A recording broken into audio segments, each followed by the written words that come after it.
I'm going to go ahead and get started. Welcome.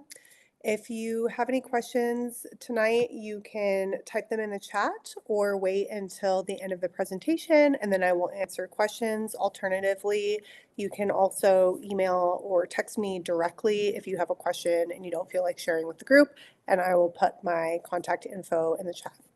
So welcome to High Altitude Investing, which is talking about investing in Colorado ski towns. My name is Megan. I'm a realtor here in Denver.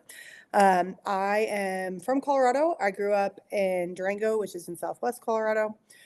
I went to school in Fort Collins. I left the state for a while, and then I came back to Colorado about 8 years ago.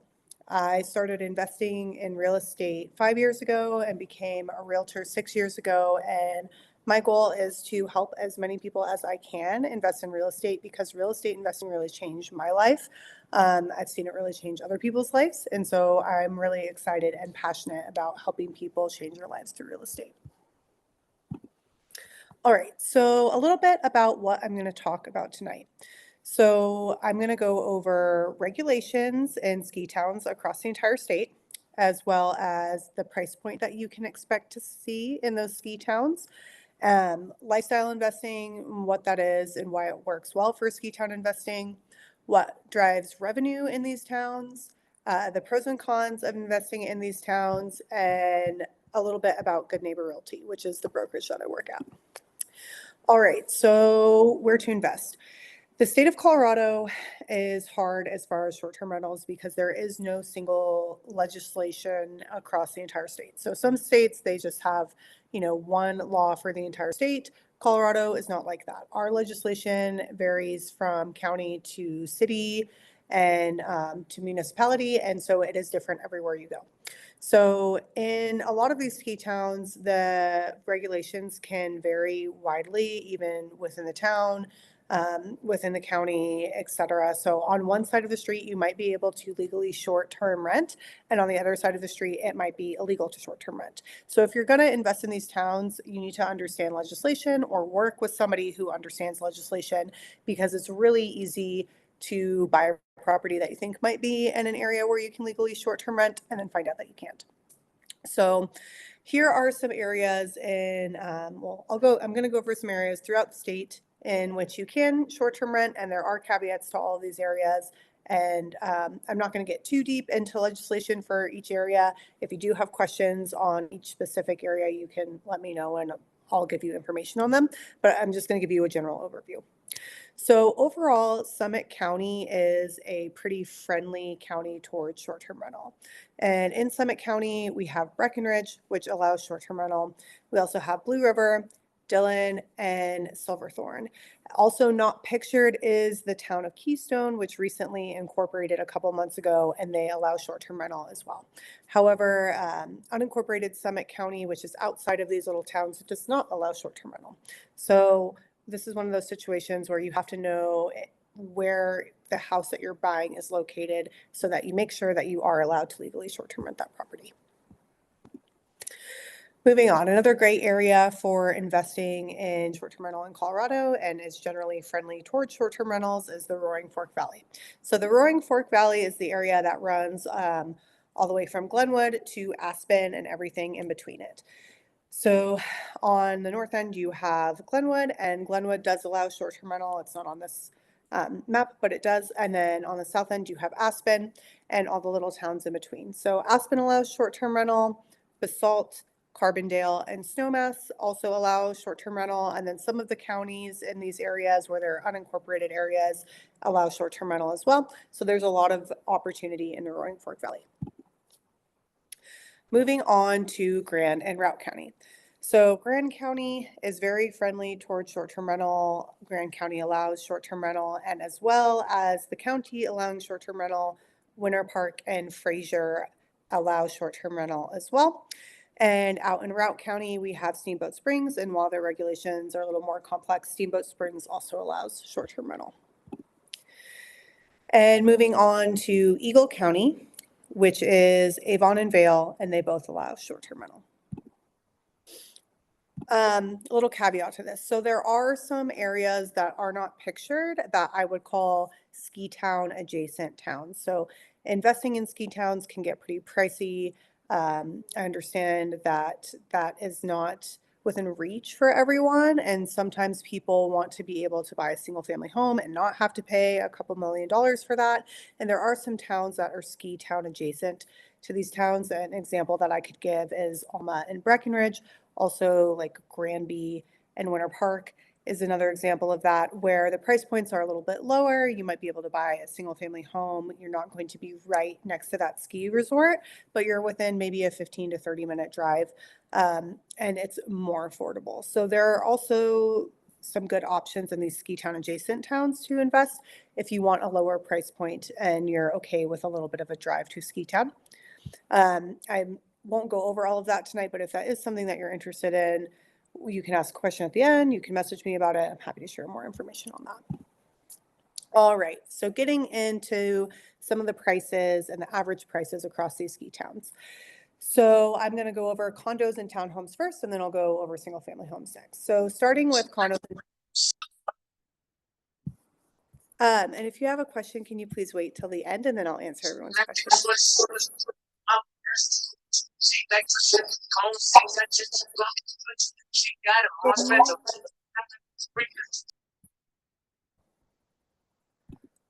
All right, can we mute ourselves? Okay, we're good. Anyways, moving back on.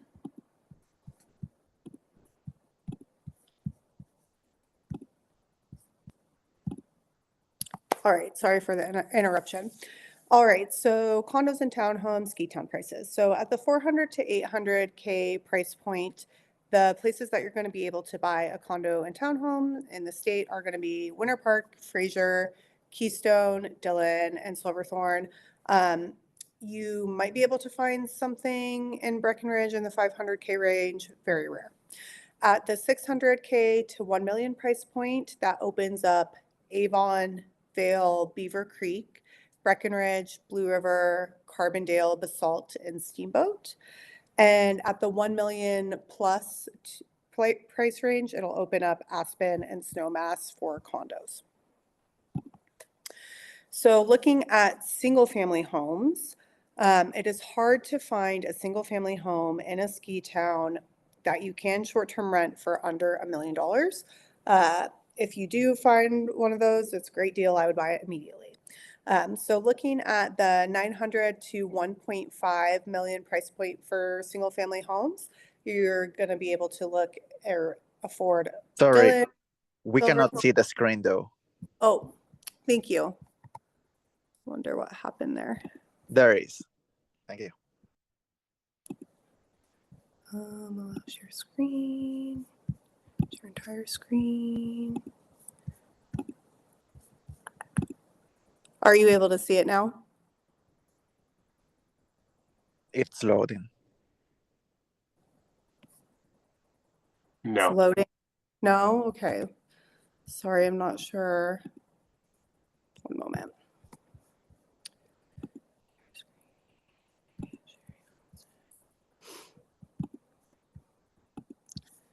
Okay. Sorry for the technical difficulties here.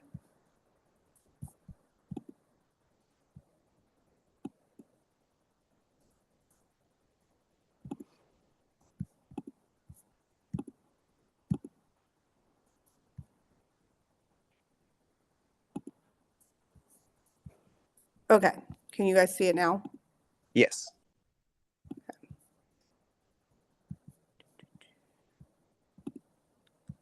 We're good still? Yeah. Yes, Okay. we're good. Thank you. Thank you. Sorry for that. Okay, so yes, and the 900 to 1.5 million price point for single family home, you're going to be looking at Dillon, Silverthorne, Carbondale, and Fraser for those areas. At the 1 million to 3 million price point, it opens up some more areas. Those areas are going to be Basalt, Winter Park, Blue River, Steamboat, and Breckenridge. And then at 3 million plus for single family homes, that's going to be Vail, Beaver Creek, Avon, Aspen, and Snowmass. So these are some of the ski town adjacent areas that I was talking about earlier, and these are much more affordable areas, although you aren't directly in a ski town. So you can get into some of these areas for as low as 400K. And these areas are Alma, Fairplay, Granby, Grand Lake, and unincorporated Boulder County, which is close to Eldora and Nederland. All right, so what drives revenue for short-term rentals in ski towns? So I think that most people know that ski towns are very highly visited tourist destinations in the state of Colorado. I think that's just kind of common sense, right? So they tend to have a lot of demand in the winter, and they also actually get quite a bit of demand in the summer as well. And because of this, there is a lot of opportunity to make money in a ski town. However, because they are traditional vacation destinations and have been for quite some time, there is competition there. And so you need to be able to stand out from your competition in order to make money in a short-term rental market there. And just have an investment that makes sense, right? So if I were to just pull any random Airbnb listing from a ski town, I would probably see a very dated 2-bedroom condo with like very dark tones, dark carpet, maybe hasn't been updated in, 20, 30 plus years. The furniture's not very nice. And, it's fine to stay there and they probably do okay, right? But that is not going to be able to compete against something like this property here, which I've pictured, which is a client in Winter Park, who has invested in their property to make it stand out and make money. So the things that you'll need to do in order to make money and drive revenue and stand out from your competition in a ski town are, first of all, invest in your design, right? So like I was saying, a lot of these properties are dated. They might not be updated. The design kind of looks generally boring and is like every other property in the town. So if you have a property that you can make stand out, make it look unique, have nice design, have high-end finishes, that's going to be really important. The other thing that determines how you're going to do in a ski town is your proximity to the resort. If you have a ski and ski out property, obviously that might command higher revenue or more bookings than something that is on the edge of town. Or alternatively, if you have a property that's within walking distance to things, people like those types of properties as well.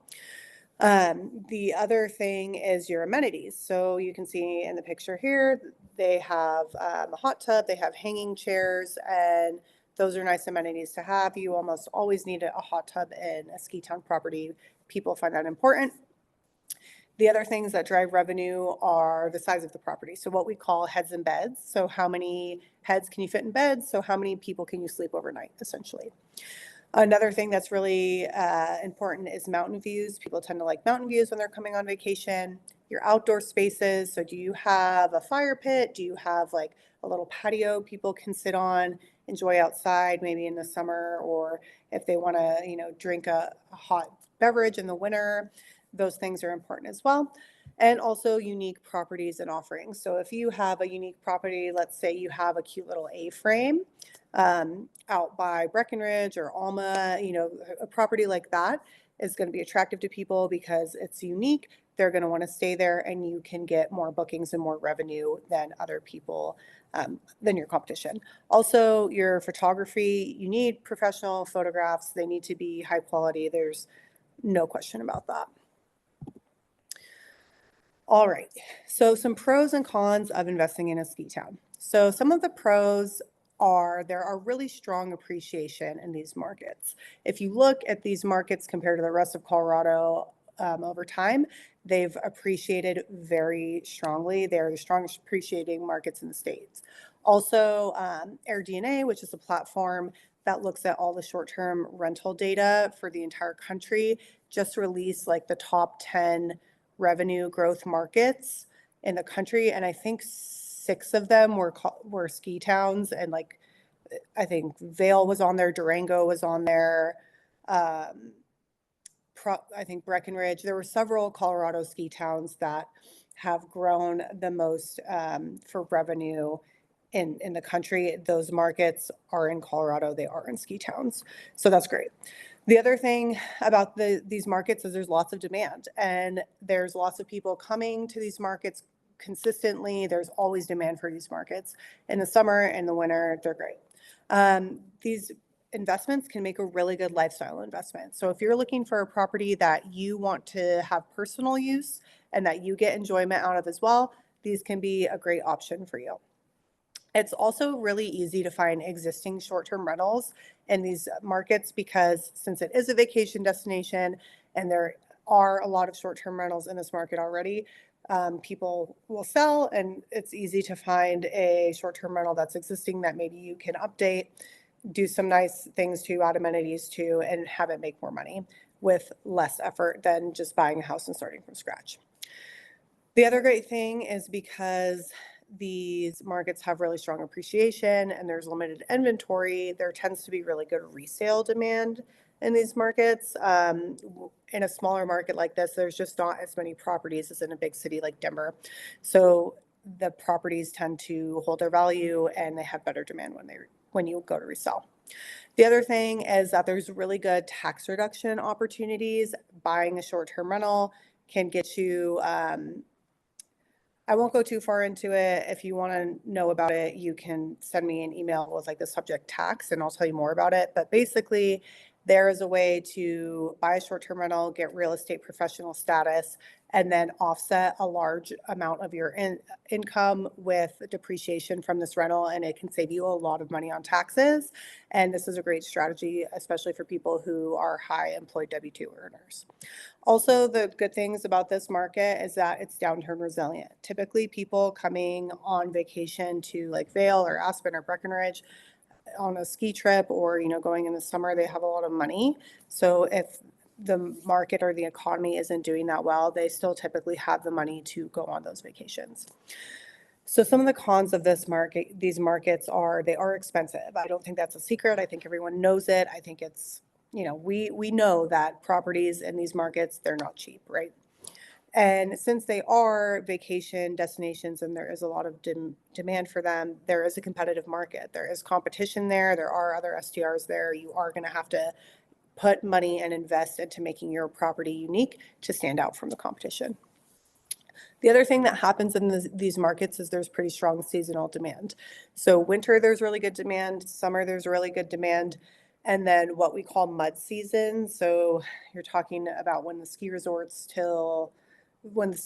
close till mid-June or end of June, it tends to be pretty quiet. So you won't get a lot of bookings during that time period. However, you should be able to still make money off of the high seasons. Also, it can be hard to navigate regulations in these areas. Like I said, the regulations are kind of all over the place from municipality to municipality, and so it's not always straightforward and it can be difficult. The other thing is it can be harder to cash flow sometimes in these markets. It is easier to cash flow with a single family home in these markets, but if you buy a condo, sometimes it's not going to be a great cash flowing investment. It might be a good lifestyle investment for you to break even on and be able to use it yourself. So some things to be aware of, like I just mentioned, the regulations are patchwork and they are varied even within the towns. And then if you're in it for the cash flow, the high-end properties and single family homes work best as short-term rentals if you are wanting to cash flow strongly. So looking at lifestyle investments. So as I said earlier, ski towns make a really good lifestyle investment. So I have plenty of clients who buy properties in these towns that they are going to use for themselves, for their families. They have kids and they live out of state and they want to be able to take their kids skiing every year. And then they also have a property that pays for itself and makes them money. Great.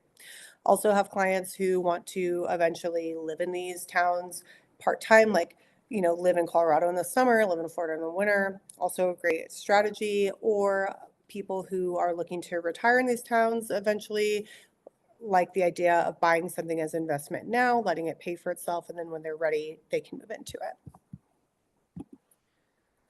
All right, so a little bit on tax strategy for STRs. So I had mentioned earlier that buying a short-term rental can be a really good way to save yourself a lot of money in taxes. If you want to learn more about that, you can scan this QR code here. It'll take you to our podcast, B&B Financially Free. And in this episode, we work with an accountant, and he talks about how basically buying an STR can save you a ton of money in taxes. All right, so I know that there's plenty of people here from out of state, and I'm going through this presentation, and you might be wondering, well, yeah, that's great if I buy a property in Colorado, but who's going to manage it? Or how am I going to make any money if I have to pay, a property manager 20%? And the answer is it's actually not that hard to manage a short-term rental from out of state, and it's very much doable, and I very much have multiple clients doing it. So if you want to manage a short-term rental from out of state, really all you have to do is build a team around you. I always say if you have a short-term rental a mile away and 1,000 miles away, they should be run the same, and you shouldn't have to physically be there. So in order to do this, you basically just have to build a team. And the great thing about what I can do and what Good Neighbor does is that we have contacts to help you build that team. So a cleaner, a handyman, a snow removal person, a hot tub cleaner, a designer, or if you want a property manager, I have all these people on hand. I can give you the resources to help you manage a short-term rental. And now with automation, like messaging, pricing, a lot of these things are automated, and you really don't have to spend that much time managing, and it's pretty doable even if you are a long distance away. So what parts of a short-term rental can you run remotely? And the answer is most of it, or if you don't want to do something, you can also outsource it. So with automated systems and AI, there's now dynamic pricing, automated messaging. There's software that will let your cleaners know every time you get a booking, and then it just schedules a clean with them, so they're going in and automatically cleaning. And then you can have your cleaners restock supplies, or you can do automated orders from like Amazon and just have those things get replenished every month, every 6 weeks, so that you know that they're there and you literally just set it and forget it. Some of the manual things that you'll have to do when you start up an STR are your listing creation and then answering one-off guest questions, although some of the property management software now has AI that will answer guest questions for you. And then also coordinating contractors when repairs or maintenance are needed. So if something breaks, you'll just need to pick up the phone and call the person and say, hey, can you go fix this for me? Also, if you don't want to do anything of these things, you can outsource them. All right, so here is an active short-term rental example of one of our clients' homes in Blue River. So they bought this house for $2.5 million in 2023. They launched it in the summer of 2023, and it made about $250K in revenue its first year. And then they realized that they could add 2 more bedrooms to the house. So they did that a couple months ago, and now they're on track to make more like $350,000 in this next year. So they bought this house for $2.5 million. It cost them about $90,000 for their design, their furniture, install, and their photos. And like I said, in their first year, they did about $250K in revenue, and now they're on track to do $350K in revenue. And this is in Blue River. All right, so I do have some off-market properties that if you're interested in, you can send me an email and I will send to you. This is one that's in Winter Park. It's actually a new build. It's not yet built, but it's the last one to be sold in this subdivision. This one is 4 bedrooms, 5 bathrooms. It's listed for $2.373, and it's a larger unit in the subdivision. This is in downtown Winter Park. You can walk to the brand new gondola that's getting built. There's also going to be a clubhouse with like a pool, a gym. And then these are all really gorgeous homes. They come with a rooftop patio and a hot tub installed, as well as high-end finishes, and the buyer will get to pick these finishes as well. And properties in this subdivision that are a little smaller are doing about just under $200K a year. So I estimate this property will probably do about $220,000 a year in revenue. All right, so now I'm going to go over a little bit about who Good Neighbor is, what we do, how we help our clients have successful short-term rentals and make money. So at Good Neighbor, we're realtors, and what we do is we specifically focus on helping people buy legal and cash flowing short-term rentals in the state of Colorado.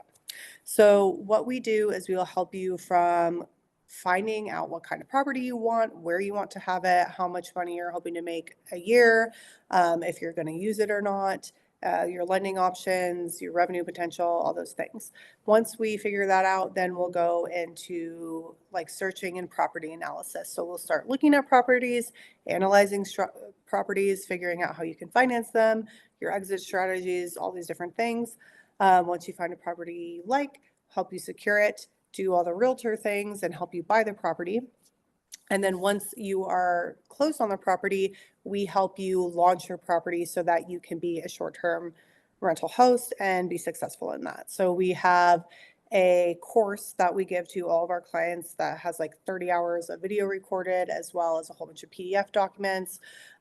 We have vendors that'll help you get things set up and help you get all of like your automation set up. And then, we help you after that and kind of see you through the process and make sure that you're doing well. So these are some of those resources that I was talking about. So AirDNA is a platform that scrapes all of the short-term rental data across the world, actually, but we just have it for the entire United States. And so we can see what revenue potential is in any market based off of the existing short-term rentals there and what they're doing. And all of our clients get access to that. And next thing is our course, which is an extensive short-term rental course, which goes over like everything from it's like short-term rental for dummies, essentially, and we'll guide you through everything with a short-term rental. And then finally, we do a property analysis for every single property and let you know what your expenses are going to be, your purchase and setup costs, your cash flow estimates, gross income projections, all those good things. And just, excuse me. This is just expanding a little bit on the resources as well. So another thing that we have is events. We have monthly events. This is one of them, some in person, some online, and we have a very large community.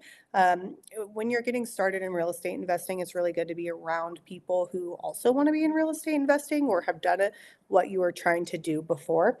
And so that's part of our events. We have a great community. I implore you to come to an in-person event and meet people. I think it really can help you in the course of your investing journey.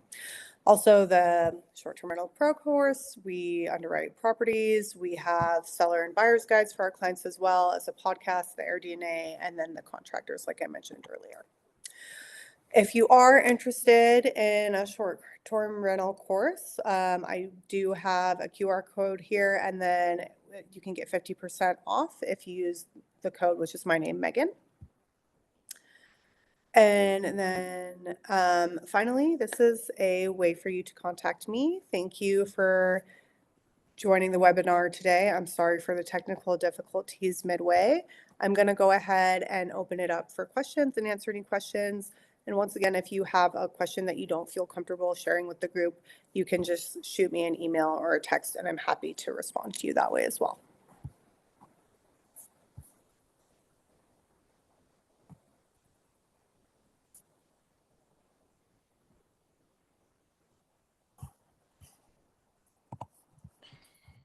A great presentation. Just a quick question here. I typed up also in the chat. So if I don't know if there is a rule of thumb, but out of the 250K revenue, as you just displayed on a slide, would you consider 40% will be going to the expense just as a rule of thumb, or is around 30%? So it just depends on the situation, like how the person financed, and what their expenses are for their debt, if they have any on the house.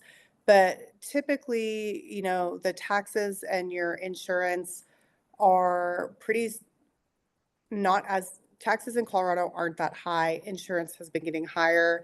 I'd say on a property like that, you're probably looking at operating expenses of about Oh, maybe $30,000 to $40,000 a year for just like your cleaning, your taxes, your insurance, that kind of stuff, not including your debt service. Great, thanks for answering that. That's very reasonable compared to what I had in my mind. Well, good. Any other questions? Yeah, I have a question. Mhm. Have you looked at like the Telluride ski area, Telluride, Uray, Ridgeway? What does it look Yeah. like? So the reason I don't have Telluride, Uray, and Ridgeway included is because they have incredibly restrictive legislation in those areas. It's nearly impossible to buy a legal short-term rental there. And I can go into, more context with you, like one-on-one if you want, but it's very hard to buy a short-term rental in those areas because of the legislation. Okay, yeah, I mean, I'm curious about that. I definitely see places to stay at on Airbnb when I look in those areas. Yeah, so the reason for that is because, so I'll talk a little bit about Uray County as an example. So Uray County, which is the whole county down there, that's like Uray, Ridgeway, and then some of the mountain areas. For instance, they allow short-term rental, but they only have 100 licenses total for the entire county. And all of those licenses are taken right now. And then they have a wait list of about 40 people on top of that. So the odds that you can buy a property and then be able to get that license to legally operate are pretty low, considering they're capped out on licenses and their wait list is about 40% of the licenses that they have. I mean, I would imagine you would be looking at least a decade on a wait list to be able to get a short-term license in that area. Is there a lot of places operating without a license in that area? I'm not 100% sure, but typically what we see is people do operate illegally throughout the state, and how each county and how each municipality handles that is different. Some of them will fine you, some of them will, they all have different ways of how they do that, but I personally don't recommend buying a property to know that you're going to operate it illegally, because there's just a lot of risk in that. Awesome, thanks. Yeah.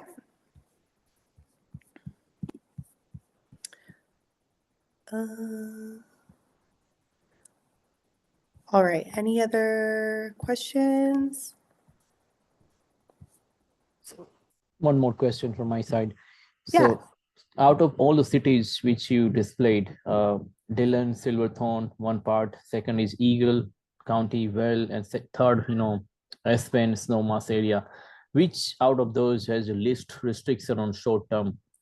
As you just described, the Telluride, has the waiting list and everything. Yeah, so every municipality has different regulations, so that's hard to say. Every municipality that I named allows short-term rental in some capacity. So I can give you an example. Silverthorne, for instance, the town of Silverthorne allows short-term rental throughout the entire town. They don't have restrictions on like how many nights you can rent or anything like that. Their only restriction is that they have a cap on how many licenses that they will allow total. As of right now, they have not met that cap. So you can easily buy a property there and get it licensed. Now, like Breckenridge, for instance, has a different system where they have 4 different zones in the town, and then each different zone has a different amount of allowed short-term rentals. And as of right now, 2 of those 4 zones are capped out. So you can buy a property in like zone 3 and zone 4 in Breckenridge, but you're not likely to get a license. So each municipality is a little bit different on how they handle them, but all of them allow short-term rentals as of right now. So when you sell these properties, the transfer of the hands, changes. So does it mean that you're going to lose your short-term rental and people who are on waiting list, they're going to get their turn? Yes, it depends. So some municipalities have transferable licenses and some don't. So if they have transferable licenses and the license transfer with the sales, or the license will transfer with the sale. And if it doesn't, then the people who are on the waiting list will get an opportunity to get a license. Yes, you're correct. Thank you so much. Yeah, of course. Hi, Megan. I had a quick question for you. Yeah. We were also, in addition to looking directly at like ski towns and ski town adjacent and towns that are adjacent to those, we were also started looking around in the Front Range, like Nederland and Blackhawk. Can you tell me, more or less like what do you think about those markets and how they're a little bit different from the ski towns, and maybe it's utilization or your ADRs? I don't know, just give me a general perspective on Front Range towns. Yeah, so what you're referring to is what I would call like the rural mountain market in Colorado. So I always say we have two different mountain markets in Colorado. We have ski towns and ski town adjacent, and then rural mountain market. So like Gilpin County, which is going to be like Blackhawk, and then Nederland, which is going to be unincorporated Boulder County. Those are kind of foothills of Denver. Those are the rural mountain market. So that market tends to be different. So ski town market, the highest demand tends to be in the winter, and the rural mountain market, we tend to see it in the summer. Although winter, I've noticed with a lot of my clients, they're still doing very well in the winter. But the demand is different because people are more going to these areas to kind of just like get away. So they want, like, you'll see a lot of things like cute little A-frames or cute little cabins that do really well in these markets because like a couple's getaway or somewhere where someone can take their family. Those properties tend to do very well because people are just trying to have an experience in nature. They want a nice place where they can stay, spend time with their family. Maybe they'll go drive 45 minutes or an hour to a ski area. Maybe they won't. Maybe they're just going to hang out there and hot tub. And in the summer, maybe they're going to go hiking or they're going to go fishing or they're just going to enjoy being in nature and being away from it all. But those markets have very solid revenue, especially in the foothills in Denver. The regulations are kind of hit or miss, and they're mainly by county. And I'm happy to have, more of a conversation with you separate from here and tell you a little bit more about what's going on in those markets. Thank you. Yeah.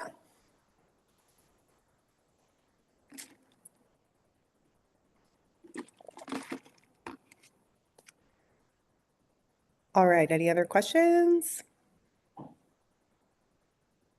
Hey there, this is Ishmael. Do you have any off-market properties that's available? I think last time I went to one of your Good Neighbor meetings in person, and you guys had a few that were available.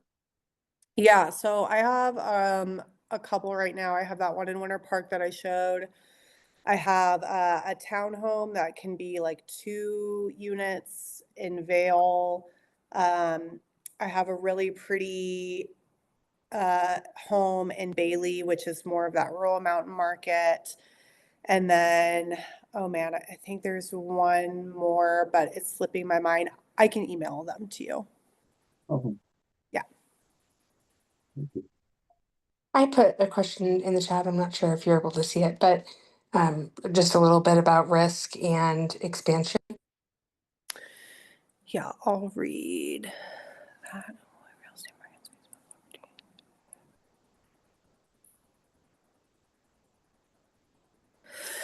Yeah, so I think what you're talking about is kind of diversification. So her question was that real estate markets face opportunities and challenges, whether it's regulatory shifts, changing short-term rental policies or interest rate fluctuations, and how is Good Neighbor as a brokerage preparing for these challenges?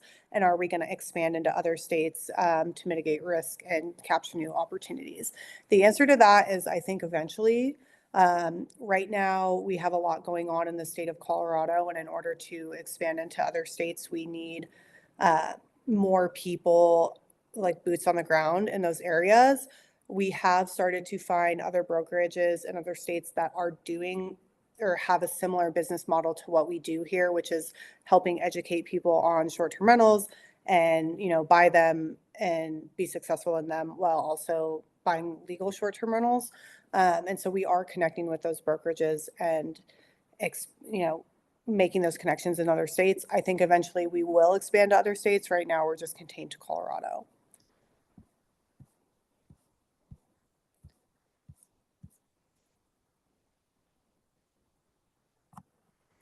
And then also the second part of how I would answer that is, I think the safest bet when you're talking about like risk and regulatory shifts is I just advise people to buy short-term rentals in places that have already decided what their regulation is going to be. Typically, the biggest risk that we see from regulatory shifts is if you buy in an area that doesn't have any sort of regulation and then they decide to regulate, and at that time, if they stop allowing short-term rentals, then that's the biggest risk. Most areas that we've seen that have already implemented regulation are keeping it, or if they are making adjustments to it, they still allow short-term rental. So that's how I would mitigate that risk as well.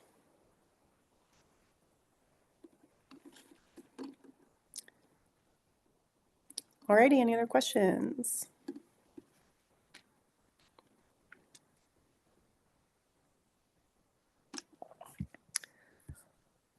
All right, well, everyone, thank you again for joining. If you have a question that you didn't feel comfortable sharing with the group, my email is in the chat as well as my phone number. Feel free to send me a call or text, and have a great night. Thank you.